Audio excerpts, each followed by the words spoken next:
Bienvenidos a Kaiser Report, soy Max Kaiser. Willy el escurridizo, Bubba para sus amigos, está de vuelta. ¿De quién podría tratarse, Stacy? Tenía pensado darte un puro de atrezo, pero luego me he dado cuenta de que no se puede fumar en televisión, aunque, bueno, él tampoco fuma. Yo no creo que Willy el escurridizo se haya fumado un puro en su vida, o al menos en el sentido tradicional, ¿a que no? En fin, ya sabes que Estados Unidos está en pleno proceso de primarias y en el bando demócrata se está librando una interesante batalla entre Hillary Clinton y Bernie Sanders. Por cierto, para todos los espectadores que se lo estén preguntando, con Willy el escurridizo, Bubba para sus amigos, nos referimos a Bill Clinton, el único blanco incluido en el Salón de la Fama de los Negros.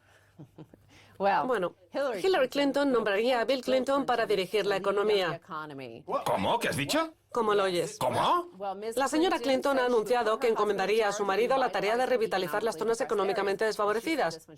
Lo ha dicho en Kentucky justo después de haber perdido las primarias en Virginia Occidental, que antes era territorio Clinton. De hecho, el presidente Bill Clinton ganó 2 veces en el estado.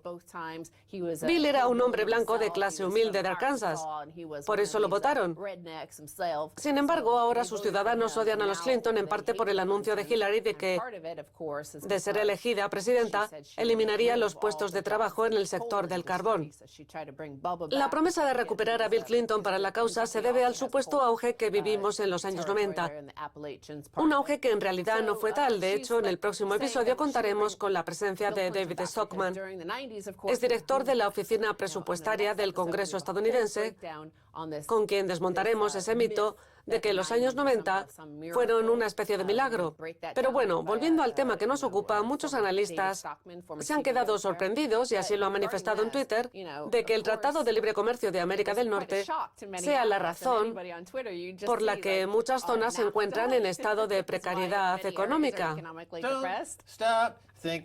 No dejes de pensar en el Tratado de Libre Comercio de América del Norte.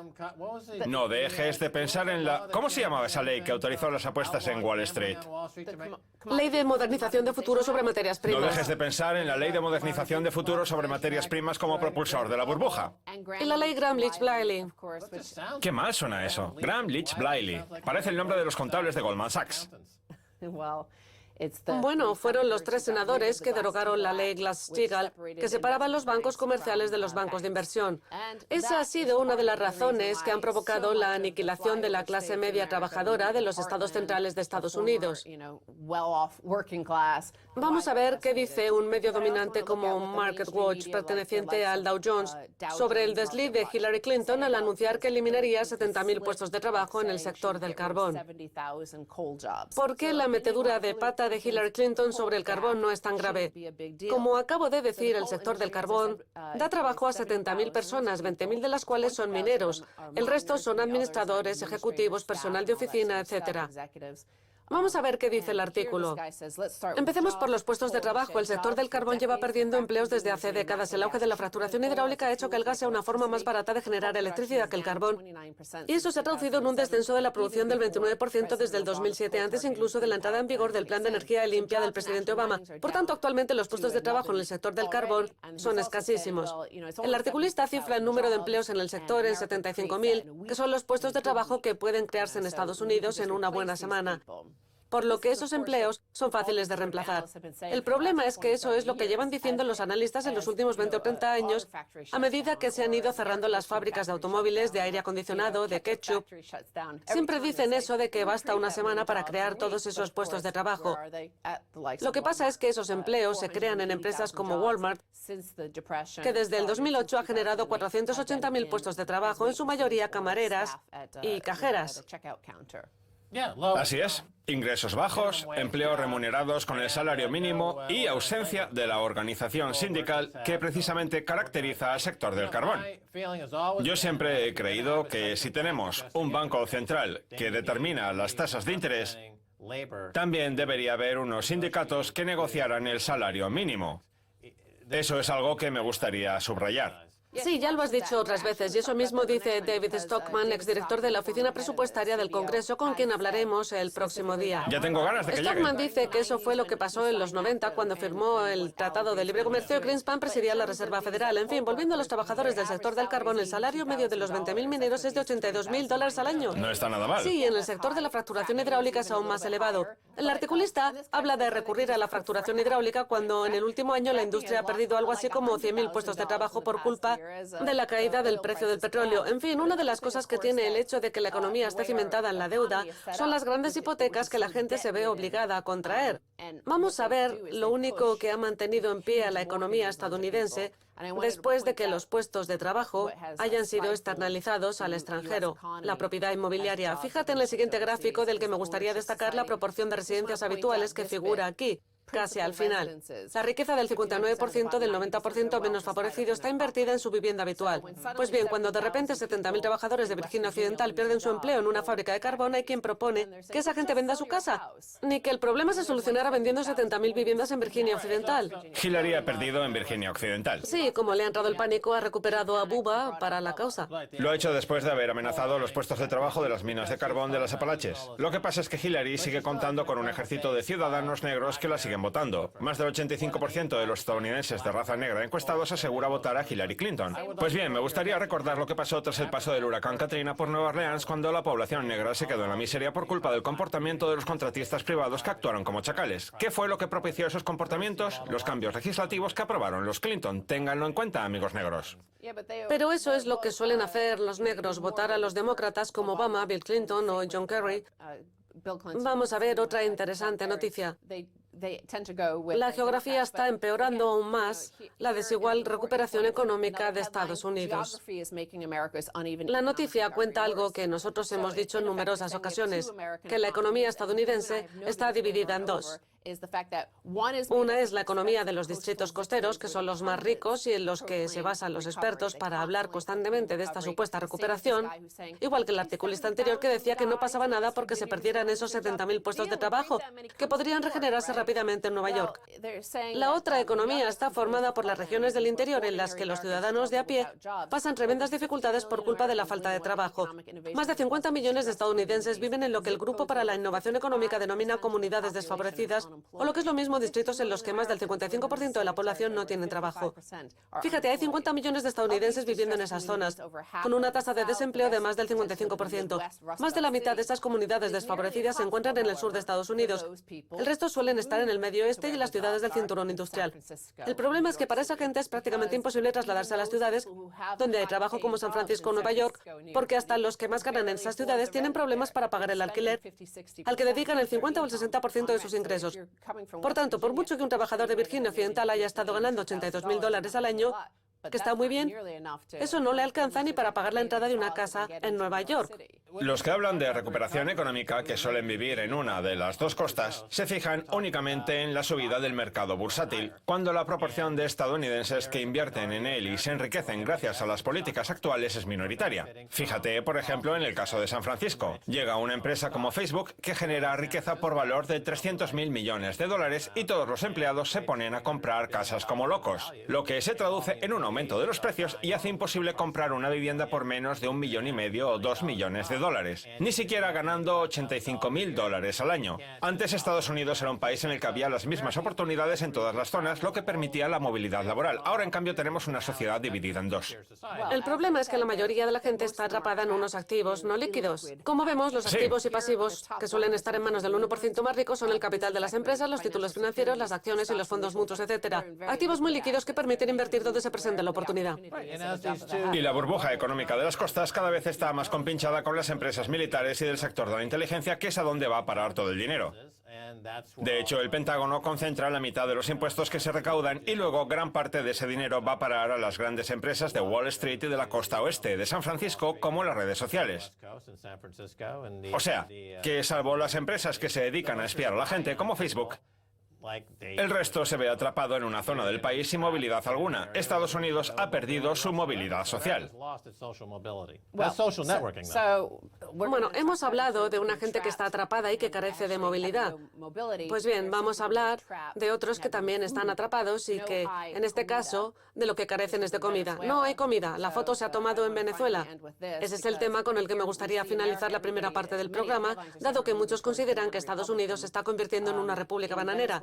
Venezuela sufre la llamada maldición del petróleo. Venezuela cuenta con las mayores reservas de petróleo del mundo, mayores aún que las de Arabia Saudita. El problema es que su petróleo es muy pesado y necesita refinarse mucho, una capacidad de la que el país no dispone, por lo que se ve obligado a enviarlo a Estados Unidos para que lo refinen, a volver a importarlo y a pagar la prima por la gasolina para luego vendérsela a 10 centavos a la población.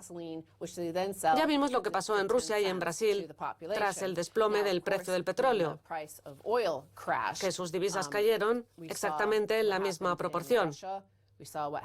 Pues bien, vamos a ver el siguiente gráfico que muestra lo sucedido en Venezuela. Hugo Chávez había establecido una tasa de cambio fija del bolívar respecto al dólar, que vemos representada por la línea de color rojo desde el 2010. Pues bien, coincidiendo con la muerte de Chávez en el año 2013, vemos como la tasa de cambio extraoficial en el mercado negro empieza a separarse de la oficial. Durante el mandato de Chávez, la tasa extraoficial se había mantenido bastante constante. Eso sí, recordemos que por aquel entonces el petróleo estaba muy alto, pero tras la muerte de Chávez, al que sucedió Maduro, el precio del petróleo empezó a caer y eso mismo fue lo que pasó con el bolívar. Hay quien dice que la inflación y la deflación son acontecimientos monetarios, mientras que la hiperinflación es más bien un acontecimiento político, una pérdida de fe en el líder. No en vano se espera que este año la inflación en Venezuela alcance el 720%. Acabas de mencionar las diferencias que hay entre Arabia Saudita y Venezuela, pero cabe recordar que los sauditas se enfrentan a una crisis de liquidez similar a la del país sudamericano. Asimismo, están implicados en el desastre del 11 de septiembre y, además...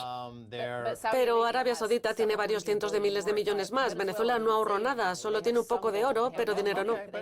Pero fíjate, la empresa saudita Aramco puede llamar a Wall Street y decir vamos a salir a bolsa por 2 o 3 billones de dólares. En cambio, Venezuela no puede hacer eso, porque sabe que a ella Wall Street no la responde al teléfono. Se trata, por tanto, de dos situaciones políticas distintas. Eso es lo que pasa con las élites, pero en lo que respecta a la población de a pie no hay comida. Recordemos que Venezuela importa todos los alimentos que consume y es que a pesar de tener terrenos cultivables nunca se ha molestado en desarrollar su agricultura. También podría sacar a bolsa sus reservas de petróleo, que es lo que está haciendo Arabia Saudita con Wall Street. Así saldarían toda la deuda. Lo que pasa es que como Venezuela no participó en los atentados del 11 de septiembre, no tiene recompensa. Ese es el problema. Si hubieran sido los venezolanos los que derribaron las torres, lo rescatarían sin ninguna duda. Esa es la lección que hemos aprendido. Tenemos que irnos. Hasta luego. No se pierdan la segunda parte, tenemos mucho más.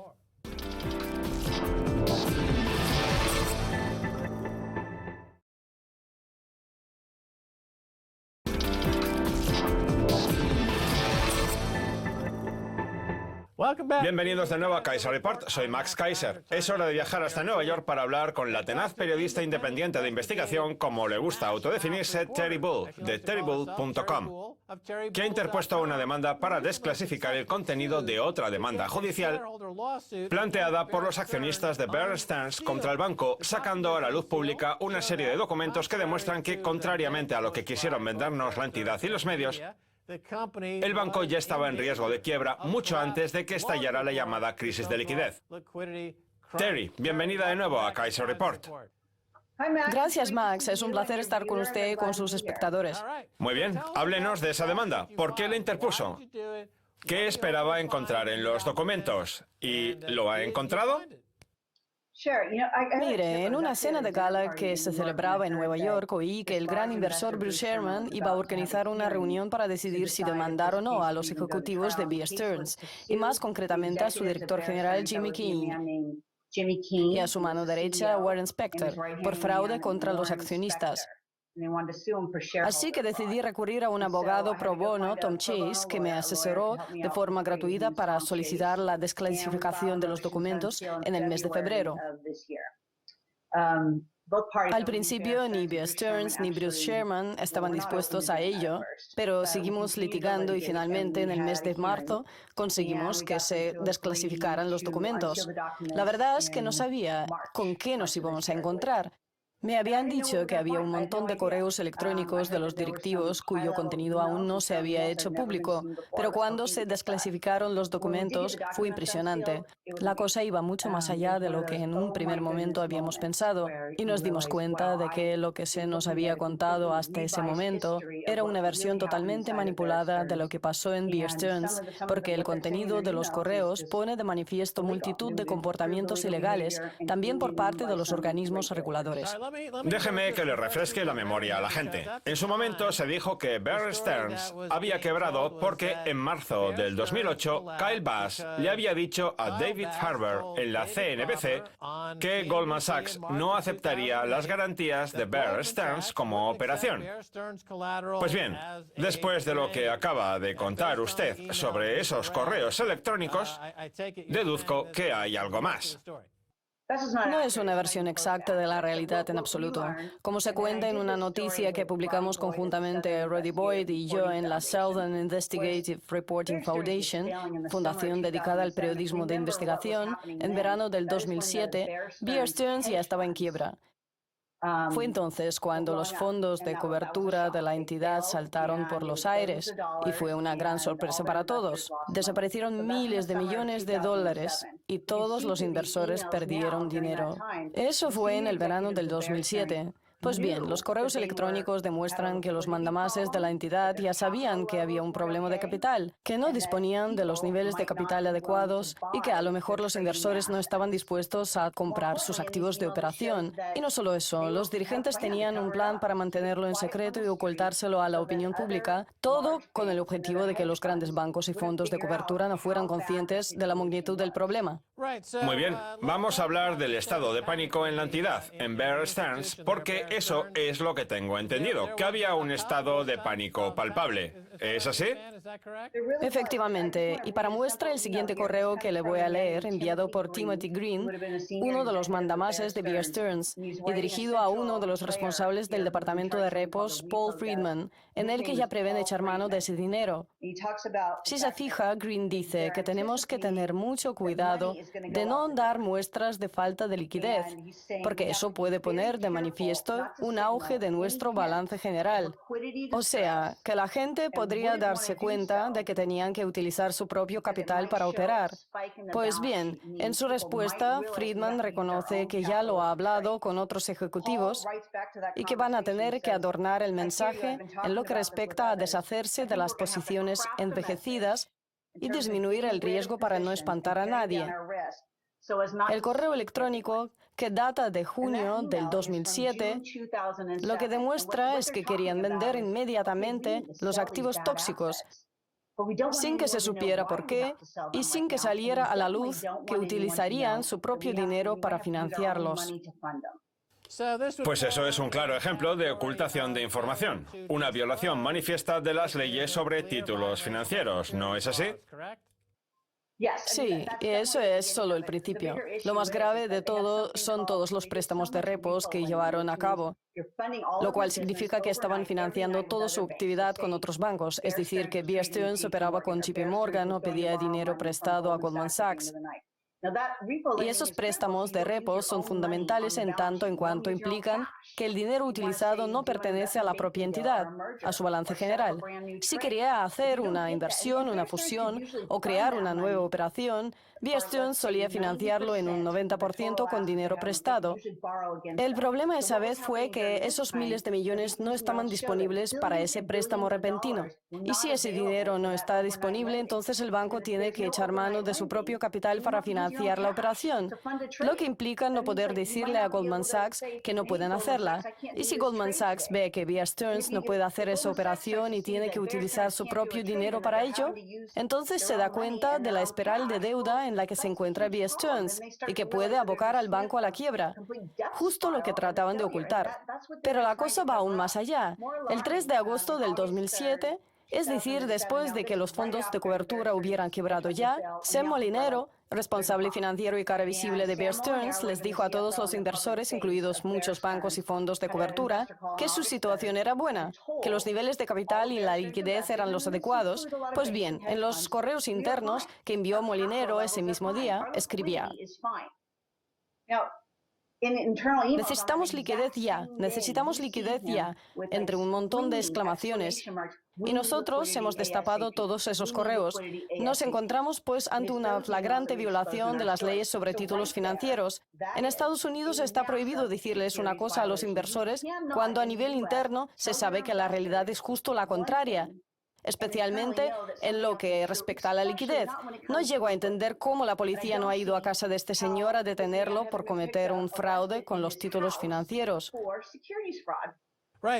De acuerdo, vamos a hablar un poco de JP Morgan. El accionista Bruce Sherman ha conseguido hacer llegar todos esos correos al Departamento de Justicia, coincidiendo con el acuerdo de $13.000 millones al que ha llegado el organismo gubernamental con JP Morgan, Bear Stearns, por los fraudes cometidos. A ver, la pregunta que quiero hacerle es, ¿sabía todo esto el Departamento de Justicia cuando negoció ese acuerdo de $13.000 millones con JP Morgan, Bear Stearns? La respuesta está clara. Desde luego que sí.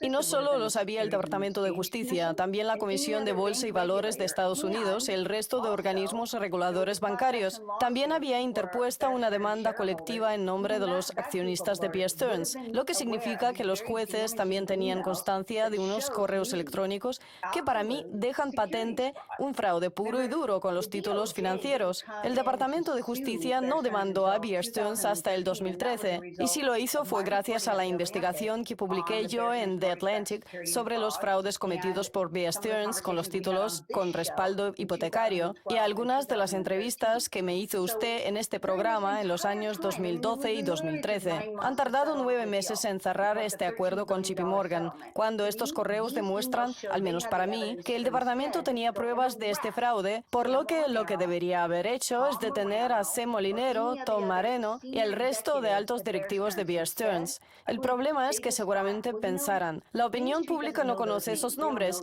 Nos hace falta un titular mejor. Por ejemplo, el Departamento de Justicia recauda $13.000 millones de un gran banco internacional. Y eso a mí me parece un delito por parte del Departamento de Justicia. De acuerdo. Ahondando un poco más en el tema, supongo, por el momento en que se produjo el fraude, que los títulos bajo sospecha fueron títulos con respaldo hipotecario. ¿Es así?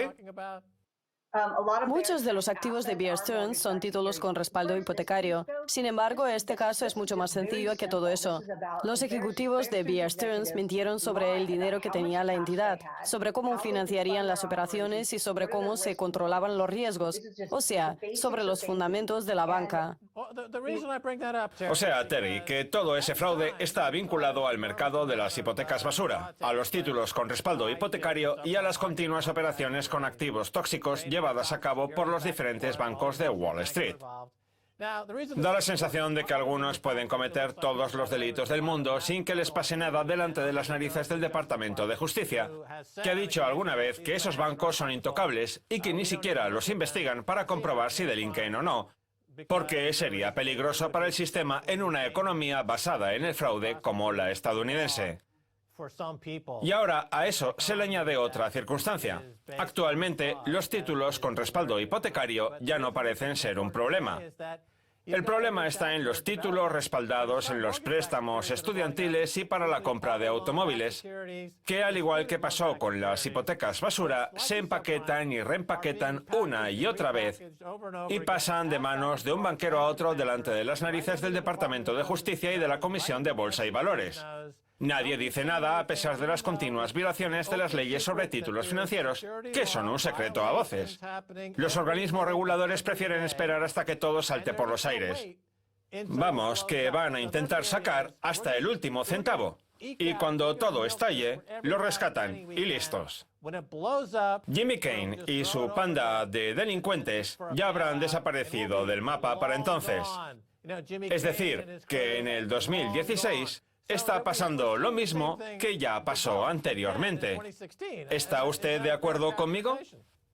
Su argumento es totalmente acertado. El razonamiento de esa gente es el siguiente. No pasa nada por cometer un fraude. Luego pagamos una multa del 10% de lo que hemos robado y listos. Nadie va a meternos en la cárcel. Este ejemplo es aplicable también al caso que nos ocupa. No es solo que hayamos podido acceder a los correos electrónicos internos gracias a la desclasificación de los archivos de la demanda, sino que además hemos accedido a una serie de cartas que le remitió la Comisión de Bolsa y Valores a JP Morgan desde el 2005, en las que les preguntaba una y otra vez si estaban seguros de estar exponiendo correctamente a la liquidez y el riesgo de las hipotecas basura. Terry, permítame que le interrumpa. Nos quedan 40 segundos y hay una última pregunta que me gustaría hacerle. Después de que el Departamento de Justicia y la Comisión de Bolsa y Valores se hayan negado a hacer nada respecto a estos correos que ponen de manifiesto una violación de las leyes sobre títulos financieros y que desde luego contribuyen a la causa iniciada por Bruce Sherman, ¿en qué punto estamos del caso? ¿Quién pagará si gana? Nos quedan 30 segundos.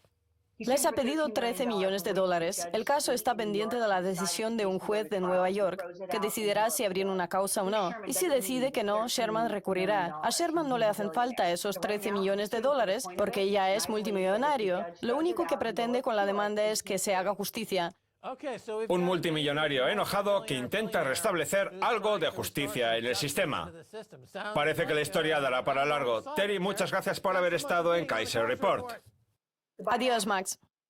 Muy bien, esto es todo por hoy en Kaiser Report. Somos Max Kaiser y Stacey Herbert. Quiero dar las gracias a nuestra invitada Terry Bull de terrybull.com. Si quieren contactar con nosotros, envíenos un tuit a Kaiser Report. Hasta la próxima, adiós.